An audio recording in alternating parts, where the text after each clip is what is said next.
આપણી સંસ્કૃતિ, આપણા સંસ્કાર સદાય રહે આપણી સાથે.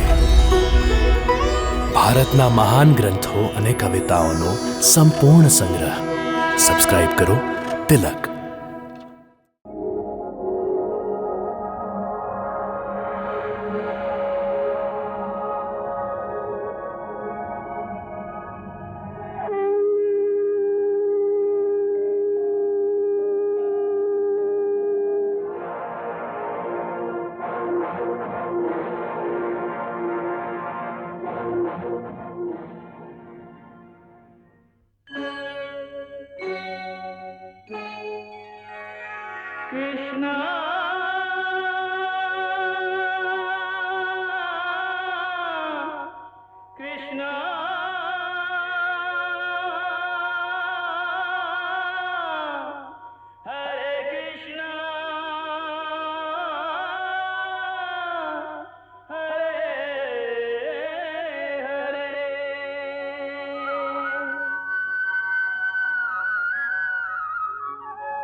હે અર્જુન, મનુષ્યને હુના ગમણની મદિરા પીવડાવી બેભાન કરવા વાળું પાખંડી કેવળ મન જ છે.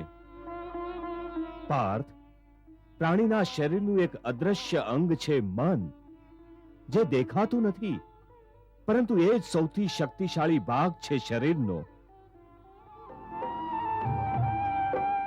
मन से बड़ा बहरूपी न कोई, पल पल रचता स्वांग निराले.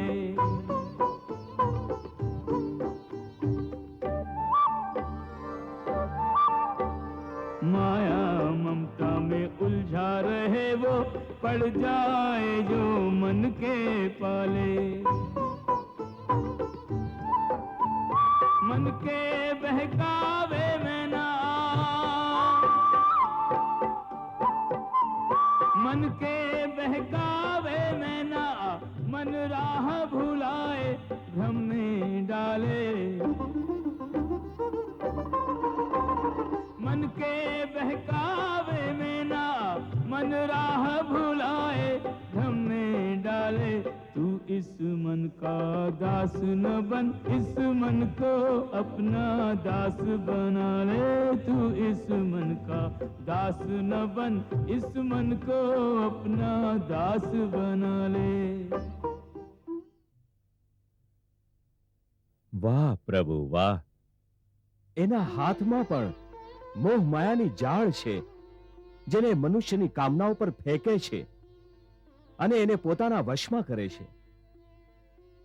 આ મન શરીરનો મોહ પણ રાખે છે, પોતાની ખુશીઓનો પણ મોહ રાખે છે અને દુઃખનો પણ. ખુશીમાં હર્ષભર્યા ગીતો ગાય છે, તો દુઃખમાં દુઃખભર્યા ગીતો ગણગણાવે છે. પોતાના દુઃખમાં બીજાને સામેલ કરીને એને આનંદ મળે છે. કોઈ પણ પ્રાણીને એનું મન જીવનના અંત સુધી પોતાની જાળમાંથી નીકળવા નથી દેતું. દોરીથી બાંધીને એની પાસે જાત જાતના નાચ નચાવતું રહે છે. એ જીવને એટલી ફુરસદ જ નથી આપતું કે પોતાના અંતરમાં જોઈને પોતાના આત્માને ઓળખે અને આત્માની અંદર જે પરમાત્માનો પ્રકાશ છે એ પરમાત્માનો સાક્ષાત્કાર કરે.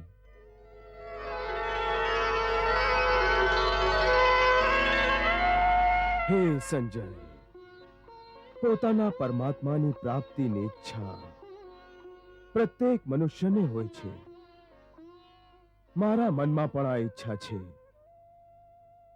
પરંતુ પરમાત્માનો સાક્ષાત્કાર મને આજ સુધી નથી થયો. કઈ રીતે થાય મહારાજ? કેમ? હું આંધળો છું એટલે? નહીં મહારાજ, પોતાના પ્રભુના દર્શન માટે તનની નહીં મનની આંખોની આવશ્યકતા હોય છે. પરંતુ આપે તો આપના અંતરચક્ષુ બંધ કરી રાખ્યા છે, તો આપને પ્રભુનો સાક્ષાત્કાર શી રીતે થઈ શકે? અને મનની આંખો ખુલી ન હોય તો પ્રભુ આંખોની સામે પણ હોય તો એ દેખાતા નથી. પ્રભુ,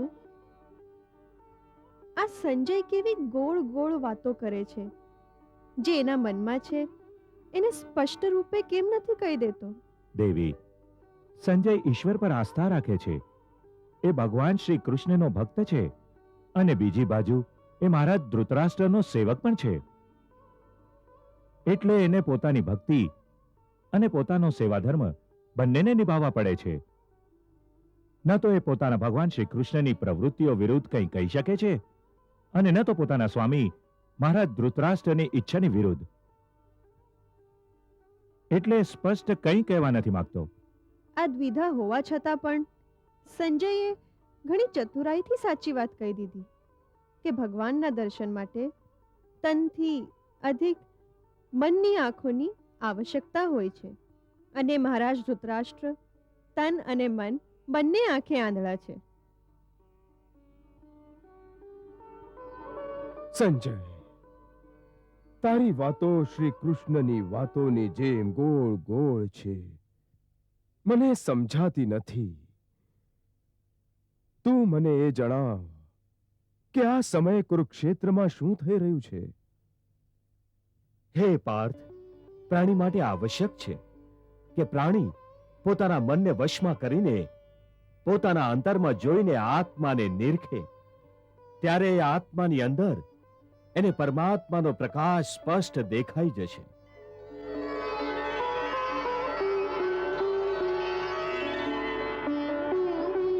એને જ પરમાત્માનો સાક્ષાત્કાર કહે છે.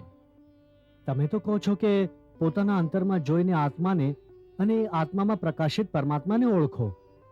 અર્થાત આત્માથી જુદું હજી કંઈ છે જે આત્માને ઓળખશે. આ કોને કહો છો કે આત્માને ઓળખ? કોણ ઓળખશે અંદરના આત્માને? તારું મન. મન? હા, તારું મન. પરંતુ તમે તો કહો છો કે મન માયાના ભ્રમજાળમાં ફસાવીને પ્રાણીને બહુ નાચ નચાવે છે. તો એ આત્મા અને પરમાત્મા તરફ કેમ લઈ જાય? તે યોગ્ય પ્રશ્ન કર્યો છે અર્જુન. એનો ઉત્તર એ છે કે જ્યાં સુધી તું તારી જાતને મન અને વિષયોને આધીન રહેવા દેશે ત્યાં સુધી એ તને નાચ નચાવતું રહેશે. હે પાર્થ, મનુષ્યનું શરીર એક રથ જેવું છે.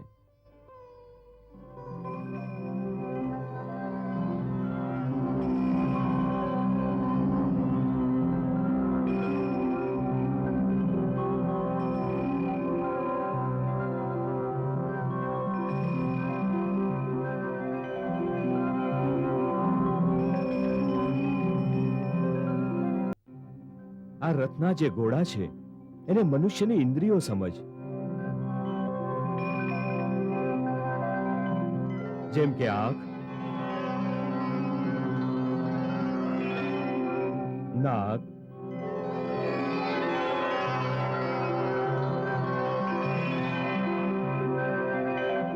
કાન,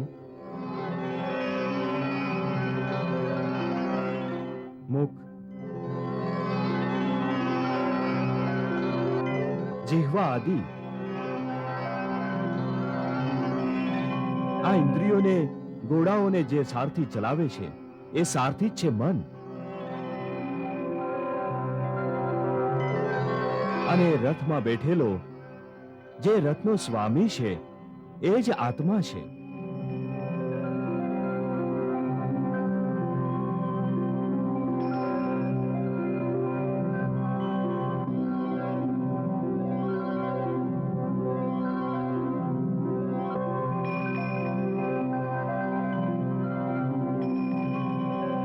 મનુષ્યની ઇન્દ્રિયો પોતાના વિષયો તરફ આકર્ષિત થયા કરે છે.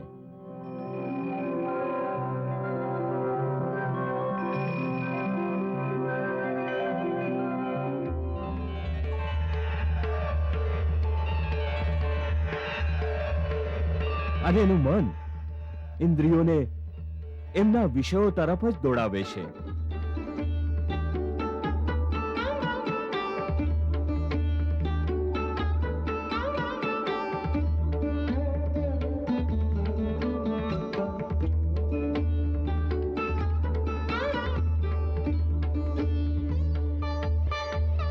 આ ત્યાં સુધી જ થઈ શકે છે જ્યાં સુધી જીવાત્મા પોતાના મનને પોતાના વશમાં ન લાવે. જ્યાં સુધી મન વશમાં ન આવે એ ઇન્દ્રિયોને એમના વિષયો તરફ દોડાવતું રહેશે. વિષય એમને બોલાવે છે, ઇન્દ્રિયો એમની તરફ દોડે છે અને મન જીવાત્માની પરવા કર્યા વગર રથને તરફ લઈ જાય છે.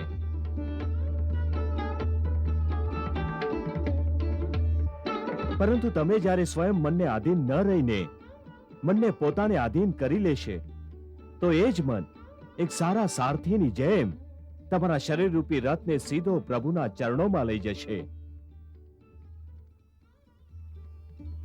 मन है शरीर के रथ का सारथी, रथ को चाहे जिधर ले जाए.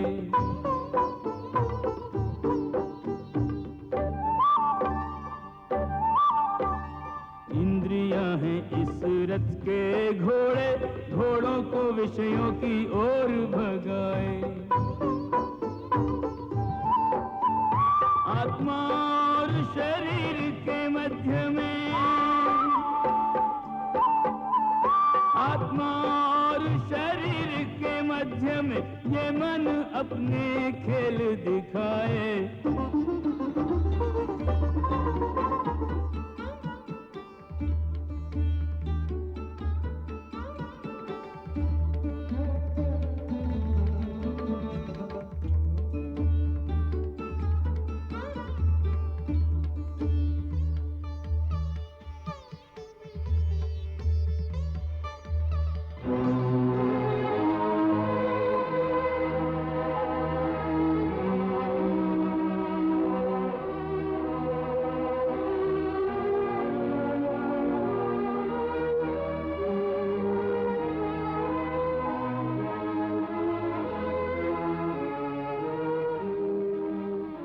मन को वश में कर ले जो योगी, वो इसी रथ से मोक्ष को जाए.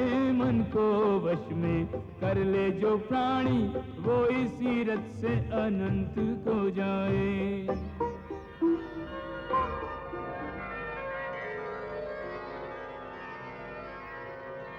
એટલે જ મેં કહ્યું હતું કે મનેવ મનુષ્યાનામ કારણ બંધન મોક્ષયો. અર્થાત જો મન તમારો સ્વામી છે અને તમે એને આધીન છો તો એ તમને માયાના બંધનમાં જકડતું રહેશે. અને જ્યારે તમે મન પર વશ કરી લેશો અને એના સ્વામી થઈ જશો તો એ જ મન તમને મોક્ષના દ્વારે લઈ જશે. હે મધુસૂદન, એ કહેવું તો બહુ સરળ છે કે તું મનને વશમાં કરી લે, મનનો સ્વામી બની જા.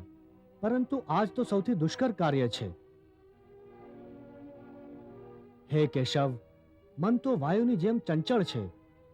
જે રીતે વહેતી હવાને વશ કરવી અસંભવ છે, એ જ પ્રકારે આ ચંચળ મનને પોતાના આધીન કરવું અતિ દુષ્કર કાર્ય છે. હે અર્જુન, તારું કહેવું સત્ય છે કે મન અતિ ચંચળ છે. એને પોતાના વશમાં કરવું બહુ જ મુશ્કેલ છે. મુશ્કેલ નહીં જનાર્દન, અસંભવ છે. નહીં અર્જુન, મુશ્કેલ અવશ્ય છે પરંતુ અસંભવ નથી. તમારું કહેવું છે કે મનને વશમાં કરવાનો કોઈ ઉપાય કોઈ સાધન પણ છે?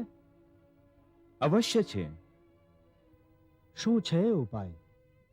અસ્મશ્યમ મહાબાહો મનો દુર્નિગ્રહમ ચલમ અભ્યાસેન તુ કૌન્તે વૈરાગ્રેણ ચ ગ્રહીતે.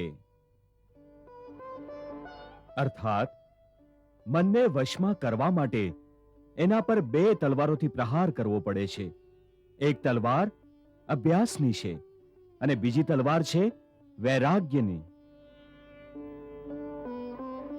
અભ્યાસ અને વૈરાગ્ય? હા, અભ્યાસ અને વૈરાગ્ય. જો અર્જુન, અભ્યાસનો અર્થ છે નિરંતર અભ્યાસ. મનને એક કામ પર લગાવી દો તો એ ત્યાંથી ભાગશે. એને પકડીને લાવો, એ ફરી ભાગશે. એને ફરી પકડો. આવું વારંવાર કરવું પડશે. જેમ ઘોડાનું નવજાત શિશુ એક ક્ષણ માટે પણ સ્થિર નથી રહેતું, ક્ષણે ક્ષણે અહીં તહીં ભટકતું રહે છે.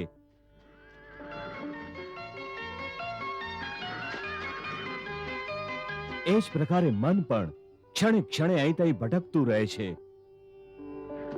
એક ચંચળ ઘોડાની જેમ મન પણ બહુ ચંચળ હોય છે. અને આવા ચંચળ મનને વશમાં કરવું એટલું જ કઠિન છે જેટલો કોઈ માથા ફરેલ ઘોડાને વશ કરવો. આવા ઘોડાને વશ કરવા માટે સવાર જેટલા પ્રયત્નો કરે છે, ઘોડો એટલો જ વિરોધ કરે છે અને વારંવાર સવારને જ પાડી નાખે છે. પરંતુ જો સવાર દ્રઢ સંકલ્પ હોય તો અંતમાં એ માથા ફરેલ ઘોડા પર સવાર થઈ જાય છે. બસ પછી એ જ ઘોડો સવારના ઈશારા પર ચાલે છે.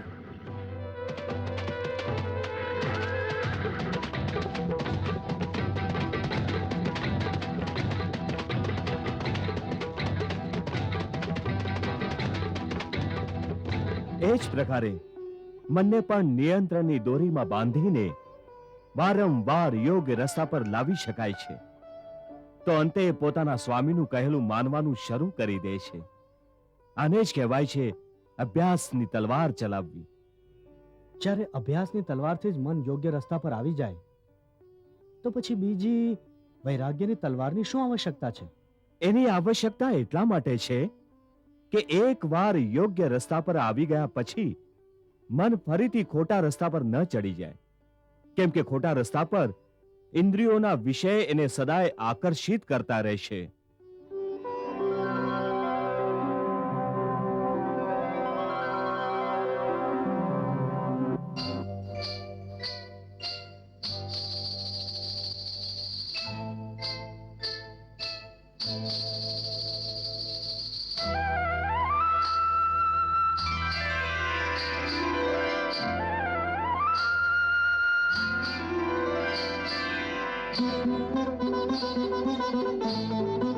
મિથ્યા, ભોગ, વિલાસ અને કામની તૃષ્ણા એને ફરી પોતાની તરફ ખેંચી શકે છે.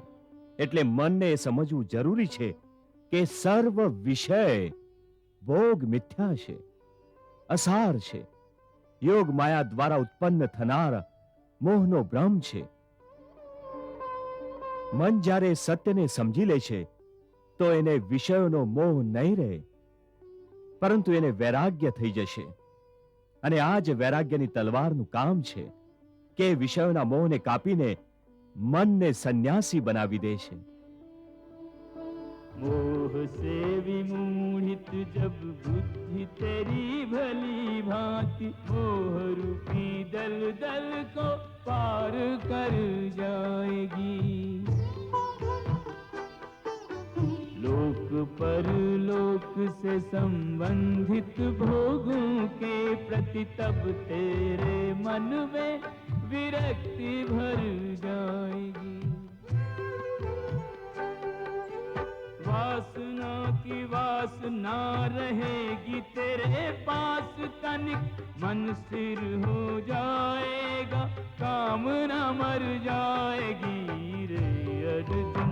मन के स्थिर होने पर आत्मा ये परमात्मा रूपी सागर में उतर जाएगी, परमात्मा रूपी सागर में उतर जाएगी। પ્રભુ, વિષયોનો અનુભવ તો મનુષ્યોને ઇન્દ્રિયોના માધ્યમથી થાય છે અને ભગવાન શ્રી કૃષ્ણ વિષયોના મોહને ત્યાગવાનું કહે છે, તો શું મનુષ્ય ઇન્દ્રિયોનો ઉપયોગ કરવાનું છોડી દે? નહીં દેવી, વિષયોના મોહને ત્યાગવાનો એ અર્થ નથી કે મનુષ્ય ઇન્દ્રિયોનો ઉપયોગ કરવાનું છોડી દે. પરમાત્માએ આ ઇન્દ્રિયો અર્થાત આ નાક, આ કાન, આ આંખ, આ જીભ અને ત્વચા પ્રદાન જ એટલા માટે કરી છે કે એમના દ્વારા જીવનનો આનંદ સ્વયં પણ લે અને પ્રભુની બનાવેલી આ સૃષ્ટિમાં પણ ચારે તરફ આનંદ જ આનંદ લહેરાતો રહે. પ્રકૃતિએ સૃષ્ટિમાં રંગ, રૂપ, રસ, સંગીત, સ્પર્શ અને જાત જાતની સુગંધની રચના એટલા માટે કરી કે પ્રાણી એમાં સુખ પામે. એથી જ મનુષ્યએ આનંદથી પોતાની આંખોથી સૃષ્ટિનું દર્શન કરીને સૃષ્ટિમાં ચારે તરફ ફેલાયેલા રંગોને જુએ, ફૂલોને જુએ, તારાઓ નિહાળે, ચંદ્ર અને ચાંદનીનો આનંદ લે, રંગબેરંગી પક્ષીઓને જુએ, એમના અદ્ભુત અને સુરેલા કલરવનો રસ લે, કોયલનો ટહુકો સાંભળે, ઝરણાઓનું સંગીત સાંભળે,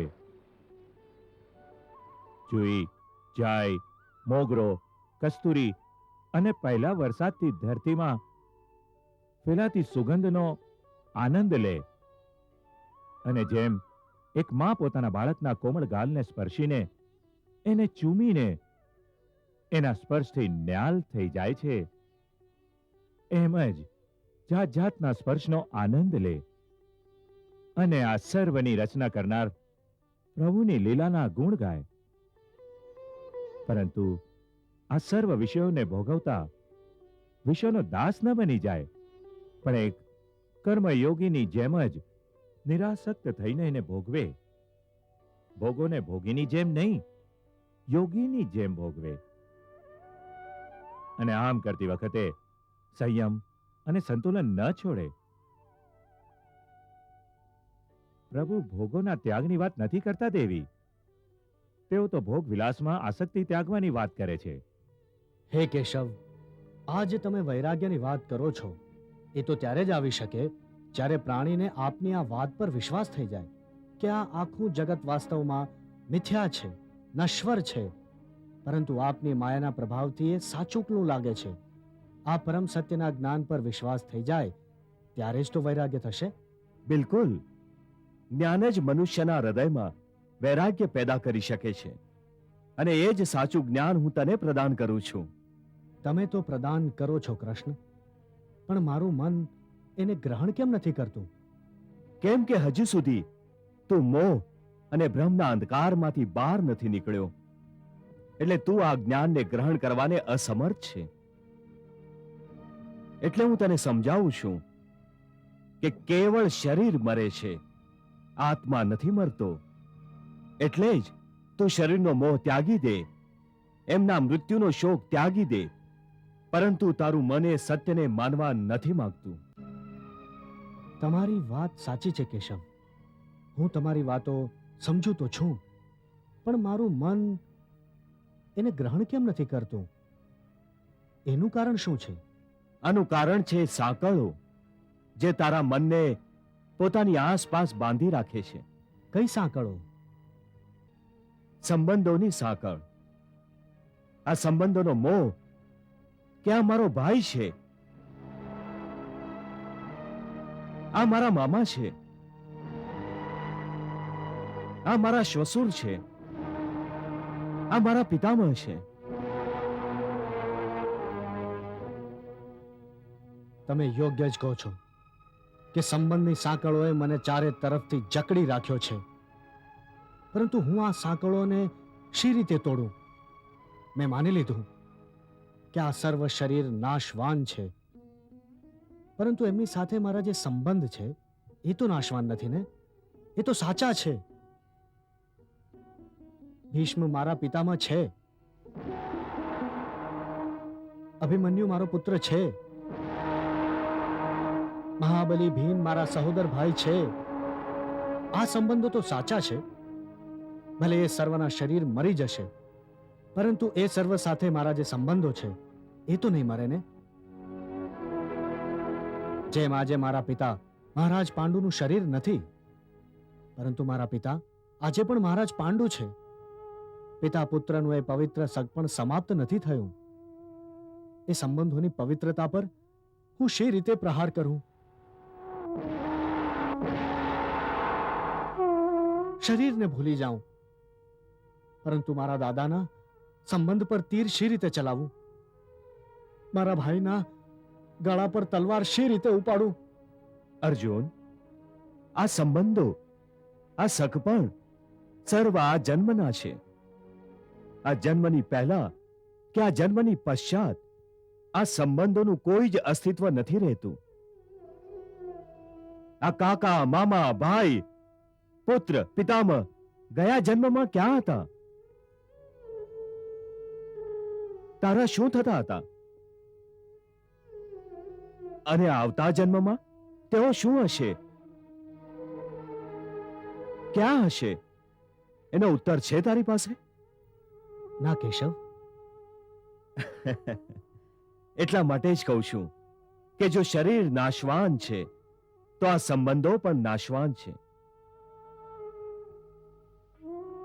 પિતાની વાત છોડ, તારી વાત કર.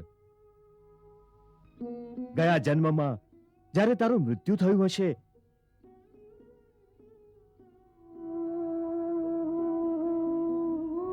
એ સમયે તારા સર્વ સગાવાલા સંબંધીઓ રડ્યા હશે.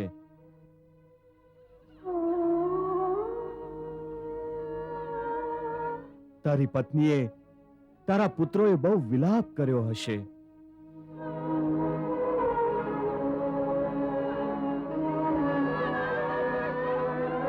અને આજે આ જન્મમાં તને યાદ પણ નથી કે કોણે કોણે તારા મૃત્યુ પર વિલાપ કર્યો હતો. આજે તારા માટે એમના રોવા કકળવાનું કોઈ મૂલ્ય નથી. એટલે સમજાવું છું કે ના કોઈના મરવાનો શોક કર, ના કોઈની સાથેનો સંબંધ તૂટવાનું દુઃખ મનાવ. આમે મારી માયા એટલી પ્રબળ છે અર્જુન, કે જેવો તું સમજે છે કે તારા મૃત્યુ પછી શોક મનાવશે, આખું જીવન રડતા રહેશે, એ પણ અસત્ય છે. મારી માયાના પ્રભાવથી થોડા દિવસો પછી એ રડવા વાળોને તું ફરી હસતા રમતા દેખીશ.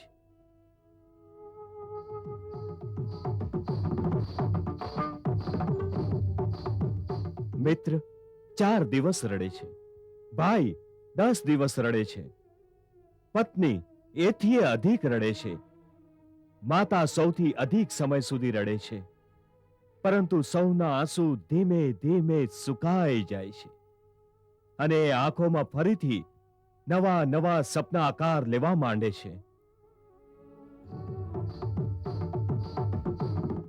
હે અર્જુન, શું તું મને કહી શકે છે કે ગયા જન્મમાં તારા કયા સગા વાલાઓએ તારા માટે કેટલો વિલાપ કર્યો હતો? ના કેશવ, એ હું શી રીતે કહી શકું? મને તો એ પણ યાદ નથી કે તેઓ કોણ હતા. બસ, જે રીતે તું તારા ગયા જન્મને ભૂલી ગયો છે, એ જ રીતે તું તારા આ જન્મને પણ ભૂલી જશે. આ જન્મના સંબંધોનો અર્થ તારા થનાર નવા જન્મમાં કંઈ જ નહીં હોય. આજે અભિમન્યુને તું તારો પુત્ર સમજે છે. બની શકે કે ગયા જન્મમાં એ તારો પિતા હોય, અથવા આવતા જન્મમાં તારો મહાશત્રુ બનીને આવે. આજે તું જેમને પોતાના સગાવાલા માને છે, જેમને આદરણીય સમજે છે, અને એ જ કારણે એમની હત્યા કરવાનો સંકોચ કરે છે, બની શકે એમાંથી જ કોઈએ તારા કોઈક પાછલા જન્મમાં તારી હત્યા કરી હોય.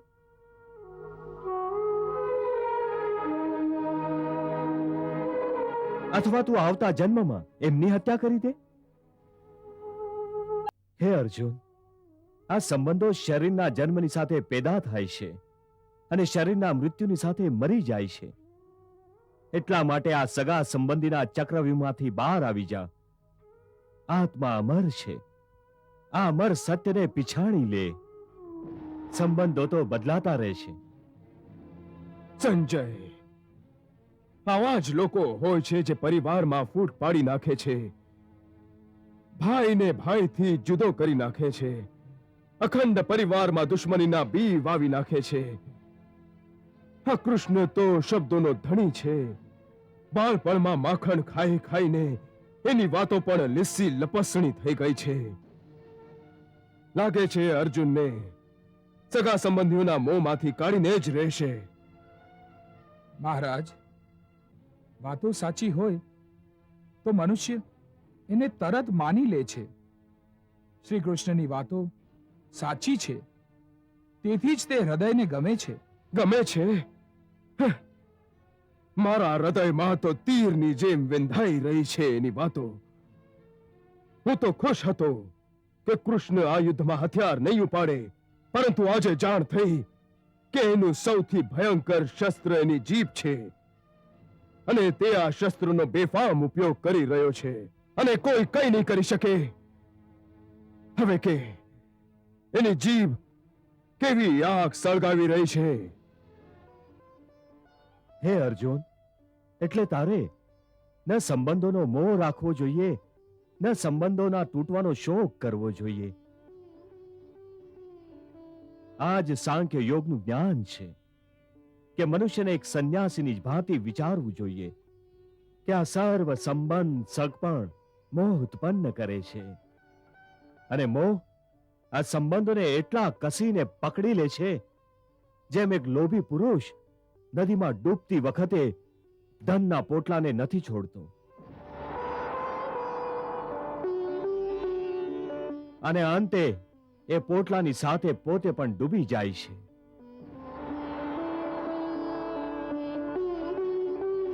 એટલે તારા મનને સંન્યાસી બનાવ અને આ મોહના બંધનોને છોડ અને એ વાત પર ધ્યાન આપ કે આ સમયે તારું કર્તવ્ય શું છે, તારો ધર્મ શું છે અને એને અનુસાર કર્મ કર. પ્રભુ, ભગવાન શ્રી કૃષ્ણ એક બાજુ તો અર્જુનને સમજાવવાનો પ્રયાસ કરે છે કે આ સગા સંબંધીઓ સર્વ વ્યર્થ છે, એમનો મોહ ત્યાગી દે, આ બંધનથી મુક્ત થઈ જા. અને બીજી બાજુ તેઓ અર્જુનને યુદ્ધ કરવાની પ્રેરણા આપે છે. એટલું જ નહીં, એને સગા સંબંધીઓ વિરુદ્ધ હથિયાર ઉપાડવાનું કહે છે, એમની હત્યા કરવાનું કહે છે. દેવી, અર્જુનને માટે ભગવાન શ્રી કૃષ્ણનો ઉપદેશ યોગ્ય છે. એમાં શંકા અને સંદેહની શું વાત છે? પ્રભુ, યુદ્ધ કરવું અને પોતાના શત્રુઓની હત્યા કરવી યોદ્ધાઓનું કામ છે, સંન્યાસીઓનું નહીં. પરંતુ ભગવાન શ્રી કૃષ્ણ અર્જુનને સંસારી મોહ ત્યાગવા પણ કહે છે અને યુદ્ધ કરવાનું પણ કહે છે. તો પછી એક જ સમયે એક મનુષ્ય યોદ્ધા પણ બને અને સંન્યાસી પણ બની જાય, એ શી રીતે સંભવ છે? આ તો પરસ્પર વિરોધી વિચાર છે. સંન્યાસી બની જાય તો યુદ્ધ કેમ કરે, અને યુદ્ધ કરે તો સંન્યાસી ક્યાં રહ્યો? નહીં દેવી, ભગવાન શ્રી કૃષ્ણએ અર્જુનને સંન્યાસી બનવાનો ઉપદેશ નથી આપ્યો, પણ મનથી સંન્યાસી બનવાનું કહ્યું છે. સંન્યાસી બનવાનો ઉપદેશ નથી આપ્યો તો પછી મોહ ત્યાગની માંગનો શું અર્થ છે? દેવી, ભગવાન શ્રી કૃષ્ણ આ સંસારને ત્યાગવાના પક્ષમાં નથી. તેઓ તો કેવળ ઈચ્છે છે કે મનુષ્ય આ સંસારમાં રહીને પણ પોતાના કર્મના ફળ સ્વરૂપ મળવાવાળા સમસ્ત ભોગોનો ભોગ કરે, પરંતુ આસક્તિ રહિત થઈને. મનુષ્ય મોક્ષ માટે સંન્યાસી બનવાની આવશ્યકતા નથી. કેવળ મનથી સંન્યાસી બનીને પોતાના સુખ દુઃખને ભોગવવા સાથે પોતાના ધર્મને ન ભૂલે, મોહ માયાના ચક્કરમાં પડ્યા વિના પોતાના ધર્મને નિભાવે. સંન્યાસી નહીં સંન્યાસીની જેમ કર્મ કરે. वो निर्लिप्त जो कर्म का योगाचरण करे इन इंद्रियों द्वारा,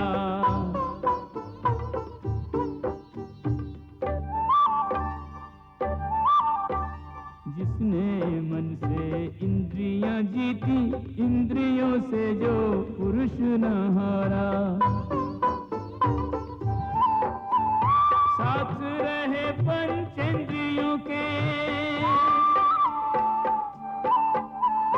साथ रहे पंचेंद्रियों के, फिर भी पंचेंद्रियों से रहे न्यारा, साथ रहे पंचेंद्रियों के, फिर भी पंचेंद्रियों से रहे न्यारा। कर्म के ऐसे योगी को शास्त्रों ने नरोत्तम कह के पुकारा, कर्म के ऐसे योगी को शास्त्रों ने नरोत्तम कह के पुकारा। તો ધર્મ નિભાવતા સમયે મનુષ્ય કર્મ તો કરશે જ, અને કર્મ કરશે તો સંન્યાસને શી રીતે નિભાવશે? દેવી, યદિ આપ એમ સમજો છો કે સંન્યાસી બન્યા પછી કર્મ છૂટી જાય છે, તો આપ ભગવાન શ્રી કૃષ્ણના ઉપદેશને સમજ્યા જ નથી. હા પ્રભુ, વાત સ્પષ્ટ રૂપે હું સમજી નથી શકી, એથી હું આપ પાસે સમજવા માંગુ છું. દેવી, એવું નથી જેવું આપ સમજો છો. સંસારમાં જીવવા માટે દરેક પ્રાણીએ કોઈ ને કોઈ કર્મ તો કરવા જ પડે છે, જે એને માટે અનિવાર્ય છે, આવશ્યક છે. જેમ પેટની ભૂખ સંતોષવી દરેક જીવવા માટે અતિ આવશ્યક છે,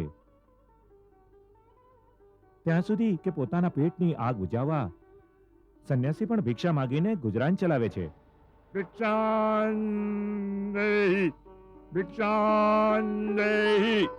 અર્થાત એ કે કોઈ પણ કર્મથી મુક્ત નથી રહી શકતું. પરંતુ જો ભગવાન શ્રી કૃષ્ણની શીખને સમજી લો તો મનુષ્ય કર્મ કરવાની સાથે પણ કર્મથી મુક્ત થઈ શકે.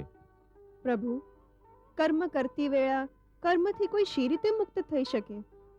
જેમ સ્વયં ભગવાન શ્રી કૃષ્ણ. હા દેવી, માનવ અવતારમાં ભગવાન શ્રી કૃષ્ણનું જીવન અને આચરણ સમસ્ત માનવ જાતિને માટે સંસારમાં રહેવા છતાં સંન્યાસી હોવાનું એક ઉત્તમ ઉદાહરણ છે. એમણે સંસારમાં રહીને પણ ધર્મ સમજીને કર્મ કર્યું. જય પરાજય અથવા ફળની ચિંતા કદી નથી કરી. એટલે જ જ્યારે જરૂરી લાગ્યું ત્યારે યુદ્ધ પણ કર્યું.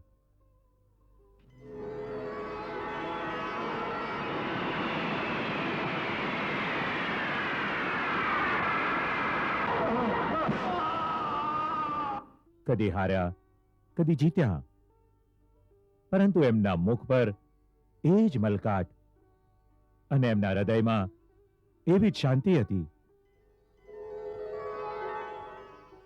તેઓ ધારતો વિજયશ્રીની માળા દરેક વખતે એમના ગળામાં જ હોત.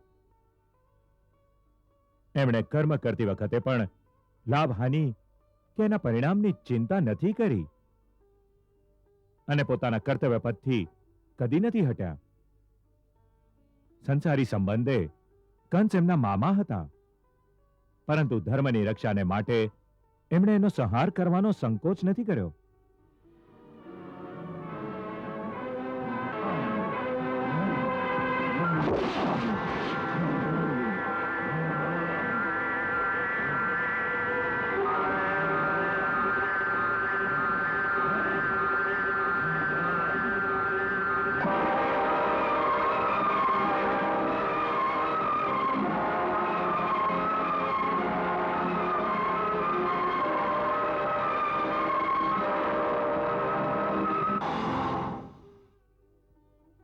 તો દેવી, ભગવાન શ્રી કૃષ્ણ અર્જુનને એટલા માટે આ ઉપદેશ આપે છે કે તારો ધર્મ યુદ્ધ કરવાનો છે, પરંતુ જો તું આવી ભાવનાઓની નદીમાં વહેતો રહેશે અને મનને પોતાના વશમાં ન કરી શક્યો તો તું પોતાના ધર્મનું પાલન નહીં કરી શકે. એથી જ મનને સંન્યાસી બનાવ અને તારા ક્ષત્રિય ધર્મનું પાલન કર. હે કેશવ, એક બાજુ તમે સંન્યાસની વાતો કરો છો, સંન્યાસીની જેમ સર્વ સંબંધ સગપણના બંધન તોડવાનું કહો છો, અને બીજી બાજુ મને કર્મ કરવા કહો છો. આ બંને વાતો વિરોધી છે.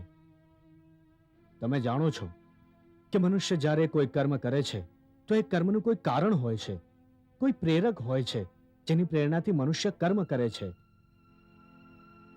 કોઈ ભાવના હોય છે, જે ભાવનાની પૂર્તિ માટે મનુષ્ય સારું નરસું કોઈ પણ કર્મ કરે છે. અર્થાત કર્મના મૂળમાં એક ભાવના હોય છે, અને ભાવનાના મૂળમાં કોઈને કોઈ સંબંધ હોય છે, કેમ કે કોઈને કોઈ સંબંધના મૂળમાંથી જ ભાવના ઉદ્ભવે છે. એટલે જ જો મનુષ્ય સર્વ સંબંધ તોડી નાખે, પોતાની ભાવનાનો ત્યાગ કરે, તો પછી એ કર્મ કોને માટે કરશે? પોતાના ધર્મને માટે. ધર્મને માટે? હા, પોતાના ધર્મ માટે. અર્થાત ધર્મને માટે ભાવનાઓની આવશ્યકતા નથી હોતી? નહીં, ધર્મને માટે ભાવનાની નહીં, પણ પોતાના કર્તવ્યના જ્ઞાનની આવશ્યકતા હોય છે. વાહ પ્રભુ વાહ. बहती रही गीता की गंगा, कर्म की धारा भक्ति की धारा, अर्जुन के संग उस गंगा में करता रहा स्नान जग सारा.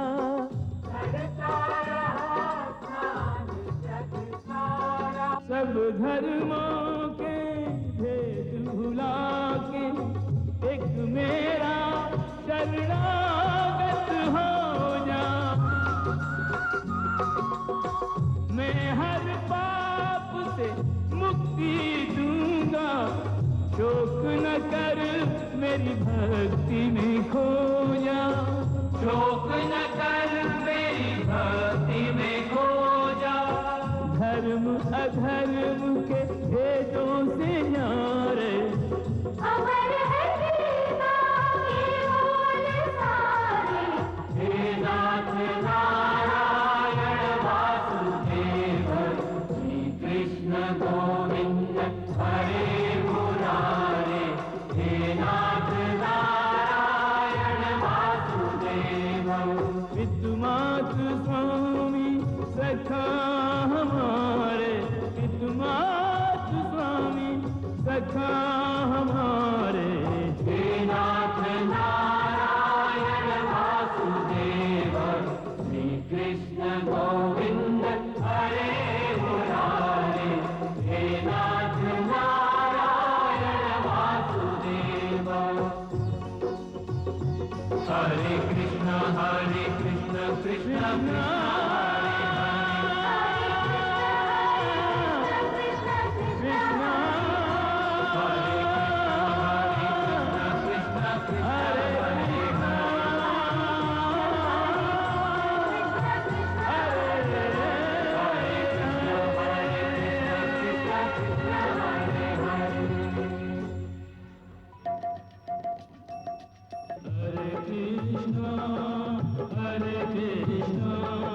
कृष्ण कृष्ण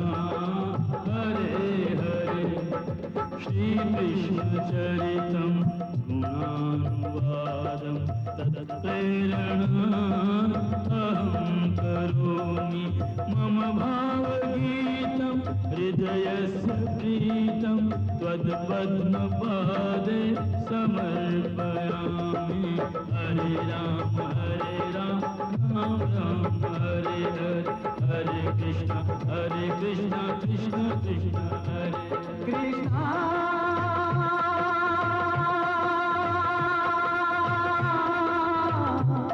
कृष्ण